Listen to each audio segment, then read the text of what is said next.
If you guys remember, for the last few weeks now, actually over a month, we've been covering the series called The 6 Behaviors of a Powerful Team. And we really started digging into each one of those pieces, which we believe if we implement and make that a part of our life, we will become a dynamic individual that contributes to a team. Because at the end of the day, there's only so much we can do by ourselves. But when we have a team that we're committed to, it is incredible the amazing things that we can accomplish together. And that's really the main vision. There's Jocelyn. There's that smile. Awesome, awesome. So now what I'd like to do for those that weren't in the series, I'm just going to recap again some of the things that we talked about. But as we talk about these things, what I want to do is just really define what does behavior really mean? And behavior is the way in which one acts or conducts oneself, especially towards others. And so these are the 6 behaviors. If you look at it from this perspective, this is the way that we act, especially towards each other. And the conduct that we actually live by is what makes the difference, whether we are just stagnant people, whether we're just people that are drawing from people or people that are contributing to others. And so my goal is to develop each and every one of you so that each one of you are an asset to everybody around you. Because what you'll find out is when you become an asset and you're blessing other people, people are just magnets to you because they feel better when they're around you because of the power that you bring to the table. And that's really what we're going to talk about today. Now, if you remember, the very first the first component to the 6 behaviors of a powerful team was trust. You can't develop trust, right? You can't have a team member that you can't trust, that you give everything to. And so it takes time to develop that trust with your teammates. But once you have that trust, then you can give everything of yourself because you know that that team member is going to have your back. And when everybody puts everything on the table, then all of a sudden you start generating that momentum. Now that trust ultimately evolves into dealing with conflicts, right? Because as we're human, we have different situations that happen. We have problems that take place. We have issues that we have to deal with, but it's that struggle, that conflict, and how we deal with that conflict towards others that will ultimately bond us and make us more united. And those conflicts generally, as we talked about, they're stepping stones to that next level for us. So they're important for us to deal with that conflict, and how we behave with the conflict is what makes all the difference. Now, from that conflict, that struggle also begins to build a level of commitment, which is the next piece, is when you have that level of commitment with each other, you go beyond words and it transcends right into actions and seeing the behaviors that match the words that you promised. From there, you have accountability, because once you're committed to something, you hold yourself accountable to that goal as a team. And that accountability is critical because we know that if without accountability, most of us ultimately end up swaying left and right, and we never are able to be consistent enough to reach the goal. So when we're committed to somebody and we're accountable to them, it literally increases our chances of being more productive, more successful, and even more happy because we're achieving those goals. And ultimately, that accountability leads us to results. When you become a result-oriented individual, what that means is that you're constantly looking to add value that moves the needle forward. And we talked about how nobody comes to an organization with the desire to not contribute anything. Nobody comes to a group and says, I want to be a team member and I want to be the one that sucks the most, right? Nobody ever wants to do that. So the reality is when we come to a place where we trust each other, where we've dealt with struggle together, where we're showing our commitment to one another, but we're accountable to one another, then we start thinking about how can my behavior produce results so that everybody around me is blessed, so that everybody around me grows along with me. And that's one of the biggest behaviors that the most successful team members demonstrate. And so the last piece is, I think, one of the most key components, and I think it ties all of this together, and that is having a positive attitude. And we're going to finish the series with the power of having a positive attitude. Now, some of our team members here, you guys know, we call Positive Steve for a reason. Steve's a perfect example of somebody that can have a great day, a bad day, and nobody knows the difference because Steve has made a choice that he's going to turn every day into a positive day. And I think if everybody in the team adapted that type of commitment and that type of dedication, we turn any negative into a stepping stone for that next level for us. And I think this is a really important piece, having a positive attitude. Now, one of the things that I want to do, I want to read you a quote that has been one of my favorites for a very long time. So I'll read it right now. It says, the longer I live, the more I realize the impact of attitude on life. Attitude to me is more important than facts. It is more important than past, than education, than money, than circumstances, than failures, than success, than what other people think or say or do. It is more important than appearance, giftedness, or skill. It will make or break a company, a church, a home. The remarkable thing is we have a choice every day regarding the attitude we will embrace for that day. We cannot change our past. We cannot change the fact that people will act in a certain way. We cannot change the inevitable. The only thing that we can do is to play on the one string that we have. And this is our attitude. I am convinced that life is 10% what happens to me and 90% how I react to it. And so it is with you. We are in charge of our attitudes. And guys, this is a very powerful quote. And if you just let this simmer and go from your head to your heart, you will realize just how true this quote is. And you see, you can't control whether a client of ours is going to do everything the way he's supposed to do it. You can't control whether a hurricane comes and impacts our insurance policy so we can't close on deals, right? We can't control any of that, but what we can control is our attitude. And what we can use with a positive attitude is the transition of learning, is encouraging each other, and really becoming a successful individual, regardless of the things that we can't control. And so again, guys, the real successful teams have a team that is full of people who choose to have a positive attitude no matter what. So now, let's break this down, okay? Having a positive attitude is always a choice. This is not something that you drink and all of a sudden you're happy. It's not a supplemental thing. It's not that you go to the gym and all of a sudden you feel incredible and you have a great attitude. This is a daily choice that you have to make. And what I'd like to do today is just kind of unpack what a positive attitude looks like. And there's really 5 things. There's a lot of things you can do to have a positive attitude, but I think these are 5 key pieces that if we start implementing them by choice, it will transform the way we see things. Because if you really think about it, your attitude is tied to your outlook, the way that you see things, the way you choose to see things. And if we could just make that pivot, I can guarantee you that you will be more successful, you'll make more money, and you'll be more of an asset to everybody around you, which means people will want to work with you more, right? And the more you're an asset to a company, guess what happens? The more your wallet grows. But when you become a liability, when you're the negative person in the team, what that starts doing is it starts making you into a silo because people don't want to be around those that are negative. And so I want to challenge you. Let's all choose to have a positive attitude as a team. So let's begin. The very first and foremost piece, and I think this is common sense. My grandma used to tell it to me this way: tell me who you spend your time with, and I will tell you who you will become. In the same way, when you surround yourself with positive people, that begins to take place in your life. In fact, statistics show that you become more and more like those that you surround yourself with. So be wise and spend time with people who will make you a better version of yourself, not people that are going to bring you down to a level that is constantly dealing with the impossible, constantly complaining about things. What I have found is, in fact, a few years ago, I started bringing people in my inner circle that instead of actually lifting me up, they were building me down.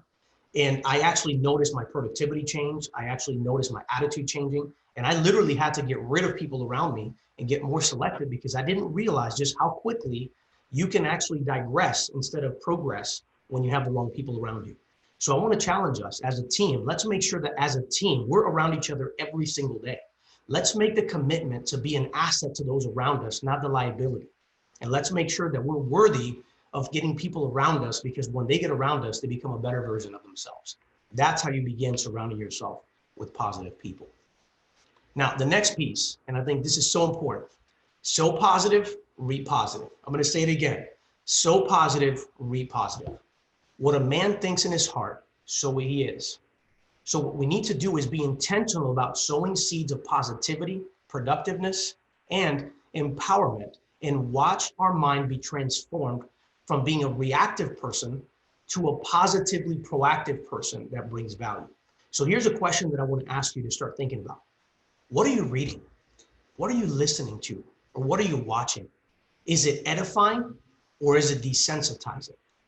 And if you really sit down and you analyze what you're reading every day or what you're listening to every day, most people let media dictate how their attitude is just by looking at all the negativity that's in the world. How many of you, by being proactive, you spend time meditating on scriptures or studying positive things that help you to get better, more effective, more productive? And the reality is most people would rather listen to some song somewhere. And that, don't get me wrong, I like music. Music's good. But you have to be able to be intentional about setting time to plant seeds in your mind that help you to be a better version of yourself. You have to constantly be growing. There's an old quote that says we're either growing or we're dying. There's no in between. And so make sure that what we're doing is planting a garden in your mind that is going to be literally growing into something positive that makes a difference around you. And so for me, one of the things that I do is I start every day by spending time with God, reading the word. And of course, I listen to good music. When I'm driving, I'm constantly usually pouring things in my mind. And sometimes I just choose not to listen to music or anything at all. I just want to be able to reflect while I'm driving and think and let my mind literally just get clear of all the noise so that when I get here, I'm more productive. Whatever it is, guys, I want to challenge you. Let's make sure that as a team, we make a commitment to sow into each other positivity. But remember, just as you can sow a seed that is positive and it'll grow a harvest that is positive, if you're not careful, you can be planting negative things in your mind. And that too will grow a harvest of weeds. And those weeds can take you down. So be very careful and be very selective about what seeds you choose to plant in your mind. Because I'm telling you, it'll determine whether you're walking out with 6 figures or you're walking out with just 10 grand a year in poverty. So be encouraged, guys. You can start by sowing those seeds in your mind and it will change everything. So let's do that together as a team. Number 3, create a daily routine. Now that doesn't sound like motivating, but the reality is what they have found is in the top most productive teams, they credit much of their success to having a sound structure that enables them to get the important work done first, to take breaks and rest during specific times so that they can grow in their peak and really produce. And generally, here's what's an interesting thing. Most top producing teams at the very end of all their structure, another workout, they spend the last hour of their day planning to be productive tomorrow. And that's a really good habit to have. You see, when you start getting ahead of the curve and you're being strategic about what you're doing, you feel good about yourself because you feel like you're ahead. You feel like you're in control. And the reality, guys, is most people who just wake up every day and don't have a direction just literally get swayed left and right by life itself. And if you're having a bad day, next thing you know, there's nothing grounding you to being disciplined and staying focused. So 1 minute you're depressed, sitting at home watching 8 hours of movies, which by the way, that's not a good thing, right? You're just frying your brain away, not being productive. Or you can say, no, this is my routine. This is my structure. I'm going to be productive first. I'm going to take my breaks in between. And by the end of the day, I'm going to spend 1 more hour to reflect and plan so that I can be successful tomorrow. And guys, I'm telling you, if you focus on that, I've taught on the weekly schedule, putting that on your calendar. It is so important to really have a disciplined routine on a weekly basis that anchors you to doing the productive things. Because when you achieve what's productive, then everything else will fall into place. And trust me when I say that when you're being productive like that, it totally impacts the way you think about yourself, how you see everything around you, and it makes you feel more productive, which means what? You're going to have a positive attitude towards those around you. So make sure that you look at your schedule and ask yourself, do I have a healthy routine that actually sets me up for success? If you don't have one, I'll be happy to share it with you. Just let us know. We do have a lot of content that we can share with you around building that kind of routine so that you're in control of your schedule, not everybody else in charge of yours. Because remember, you tell time where to go or somebody else will for you. The choice is yours. 4, and I think this is really where we unpack it. Remember this, guys. No one owes you anything. And I will say it again. No one owes you anything. Negativity is the standard state of existence if you think the world owes you something. So stop the entitlement mentality and instead embrace the following. First, it's up to me to always do what I can to contribute to the team. And guess what? Hard work brings good things. The next one is, I must be willing to embrace change quickly. And I'll unpack that in a second. And lastly, when things get tough, I will still keep pushing forward. Now, here's why this piece is so important to our attitude. Most people today literally believe that the world owes them something. They have a chip on their shoulder. And because of that chip on their shoulder, they will never be able to go to the next level. Why? Because they expect the world to do it for them. And guess what? In this world, there's no free lunch. You have to bring your skin in the game. You have to be a part of bringing value. And so if you actually want to have a positive attitude, it is impossible to do it when you have an entitlement mentality. Because what you're saying is others owe me, instead of you taking responsibility and ownership for your portion of what needs to be contributed. So the faster you stop this entitlement mentality, the faster you can begin to grow. And that's when you need to begin to understand that it is up to you to do the best that you can with what you have. Whether or not it meets the standard or not is irrelevant, because what it's doing is it's changing the fiber of your thinking. And you say, in the worst of circumstances, I gave it everything that I had. You could be proud of the fact that you got up that day, and even though you could have chosen defeat, and even though you could have blamed other people around you for the circumstances, you got up, you busted your butt, you did everything you could do. You could be proud of the fact that you actually showed up and you actually committed to something that was bigger than you. The next thing that we need to understand, a lot of people are getting lazy these days. And part of that is the entitlement mentality, right? Think about how many people right now are just rejoicing because the government was writing these $600 a week checks so you can sit at home and watch CNN. And guess what happens? Now that they're shutting it down, people are now scrambling, having heart attacks, trying to find a place to go work. Well, shouldn't they have been doing that months ago? You see, a lot of people ultimately allow the world to owe them something, and they never are able to take full ownership and step up. So understand, guys, that there's a lot of good things that come from hard work. In fact, not only do you build your character, you feel productive, but at the same time, there is nothing greater when you're out there than to say, you know what, I earned this. Something wasn't given to me, I earned it. And I can tell you that because even this business, when we started it, nobody came here and gave us a silver spoon and said, let me pay for everything. We've had to literally crawl over broken glass, fight through every piece of struggle that you can imagine to be able to sustain the very brand of HIS that you see today. And you know what? I am so proud that I've been able to put in the hard work along with amazing people like you guys, and we keep pressing forward to success. So don't be afraid to roll up your sleeves and get a little bit of that sweat equity in, because that ultimately is what builds a character within you, and you can be proud of that. Now, what do I mean by I must be willing to embrace change quickly? You see, a lot of people that have entitlement mentality, they get used to one way of doing things, right?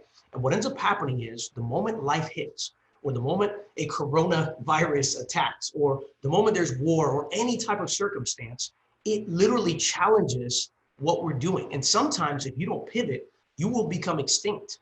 In business, if you're not adapting, you're dying, right? And so it is important that each of us as individuals and as team members understand that whenever the market shifts or whenever something happens in business, we have to pivot and not complain and blame other people and say, well, this was the way it used to be.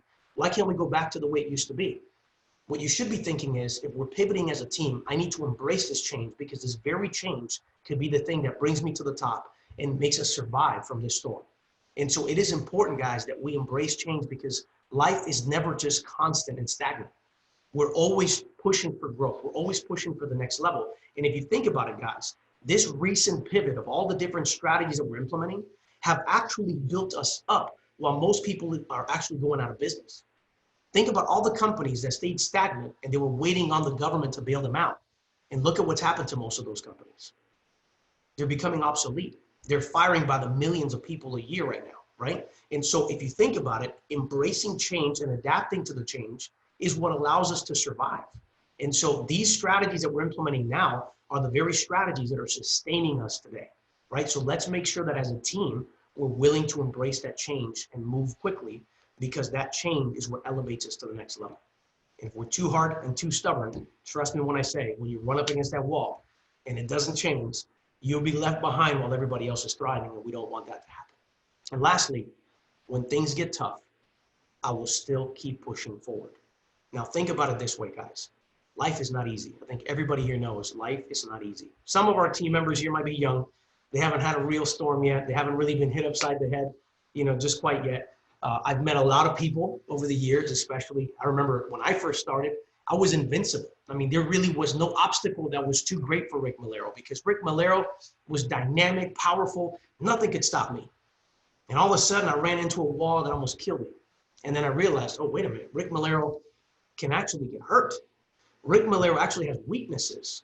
Rick Melero has to adapt right now, or he's going to get destroyed.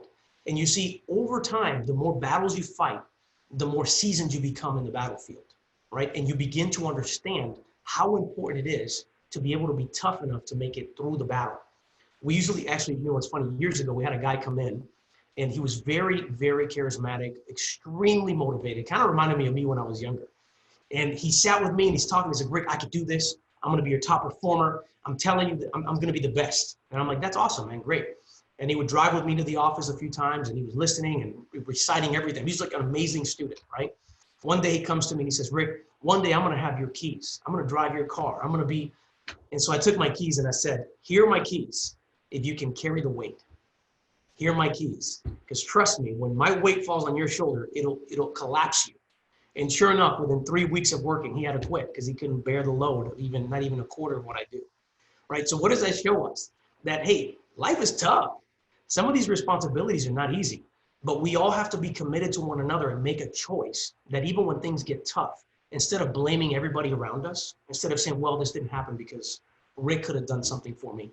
This didn't happen because my customers left. This didn't happen because of X, Y, Z. Instead of complaining and blaming others, let's take ownership. Let's take that challenge on and let's press forward until we get the breakthrough. That is what an attitude adjustment looks like when you have that mental toughness to persevere through hard times. And lastly, replace your complaining with gratitude.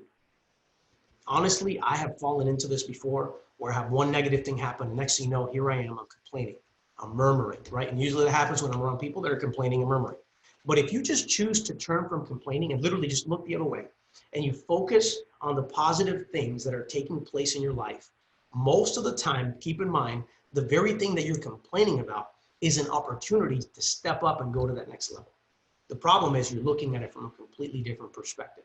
So now, whenever I'm dealing with something challenging, whenever I feel like I want to complain about something, I do my best to turn away from it, and I start looking at the great things about it. Wow, I'm still blessed to have a team that's with me. I have a beautiful wife that loves me. I have amazing kids that love me.